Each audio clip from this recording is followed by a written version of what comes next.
ನಮಸ್ಕಾರ, ತಮ್ಮೆಲ್ಲರಿಗೂ ಜೈ ಜಿನೇಂದ್ರ ಅಂತ ತಿಳಿಸುತ್ತಾ, ಮೊನ್ನೆ ಒಂದು ವಿಡಿಯೋಗೆ ಒಬ್ರು ಕಮೆಂಟ್ ಮಾಡಿದ್ದಾರೆ ಮತ್ತು DM ಸಹ ಮಾಡಿ ಹೇಳಿದ್ದಾರೆ, ಬ್ರೋ ನಂಗೊಂದು ವಿಷಯ ತಿಳಿಸ್ಕೊಡಿ. ಈಗ ತೀರ್ಥಂಕರರುಗಳಿಗೆ ಯಾಕೆ ಯಕ್ಷ ಮತ್ತು ಯಕ್ಷಿಣಿಯರು ಇರಬೇಕು ಮತ್ತು ಇರ್ತಾರೆ ಅನ್ನೋದ್ರ ಬಗ್ಗೆ ನಾನು ಕೇಳಿದೆ ಸುಮಾರು ಜನರ ಹತ್ರ. ನನಗೆ ಕರೆಕ್ಟಾಗಿ ಆನ್ಸರ್ ಸಿಗಲಿಲ್ಲ ಅಂತ ಹೇಳಿ.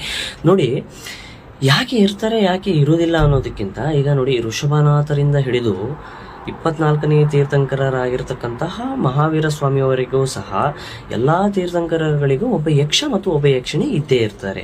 ಯಾಕೆ ಇರ್ತಾರೆ, ಇದ್ದಾರೆ ಮತ್ತು ಇರ್ತಾರೆ ಅನ್ನೋದಕ್ಕೆ ಈ ತಿಲೋಯ ಪಣ್ಣತ್ತಿ ಅನ್ನುವಂತಹ ಗ್ರಂಥದಲ್ಲಿ ಯಕ್ಷ ಯಕ್ಷಿಣಿಯರ ಹೆಸರು ಸಮೇತವಾಗಿ ಉಲ್ಲೇಖ ಇದೆ. ಮತ್ತೆ ಯಾಕೆ ಇರಬೇಕು ಅನ್ನೋದಾದ್ರೆ ನೋಡಿ, ಈಗ ಪಾರ್ಶ್ವನಾಥ ಸ್ವಾಮಿಗೆ ತಪಸ್ಸಿಗೆ ಕುಳಿತಾಗ ಕಮಟನಿಂದ ಉಪಸರ್ಗ ಬಂತು.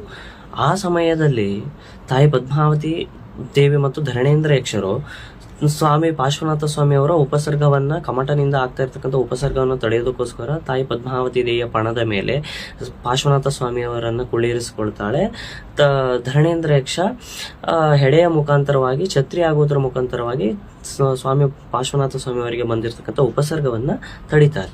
ಹಾಗಾದ್ರೆ ಬೇರೆ ತೀರ್ಥಂಕರಗಳಿಗೆ ಉಪಸರ್ಗ ಬರಲಿಲ್ಲ, ಯಾಕೆ ಯಕ್ಷ ಯಕ್ಷಿಣಿಯರು ಬೇಕು ಅನ್ನೋದಾದ್ರೆ ನೋಡಿ, ಮೇಲೆ ಸಮೋಶರಣದಲ್ಲಿ ತೀರ್ಥಂಕರರು ಕೂತು ಧರ್ಮೋಪದೇಶವನ್ನ ಮಾಡ್ತಾ ಇರ್ತಾರೆ. ತೀರ್ಥಂಕರರು ಮೋಕ್ಷಕ್ಕೆ ಹೋದ ನಂತರ ಸಮೋಶರಣವನ್ನ ಕಾಯಲಿಕ್ಕೆ ಮತ್ತು ಜಿನಶಾಸನವನ್ನ ರಕ್ಷಣೆ ಮಾಡ್ಲಿಕ್ಕೋಸ್ಕರ ಯಕ್ಷ ಯಕ್ಷಿಣಿಯರು ಬೇಕು ಮತ್ತು ಇದ್ದೇ ಇರ್ತಾರೆ. ವಿತ್ ಹೆಸರು ಸಮೇತ ತಿಲೋಯ ಪಣ್ಣತ್ತಿ ಗ್ರಂಥದಲ್ಲಿ ಉಲ್ಲೇಖ ಇದೆ ಇದರ ಬಗ್ಗೆ.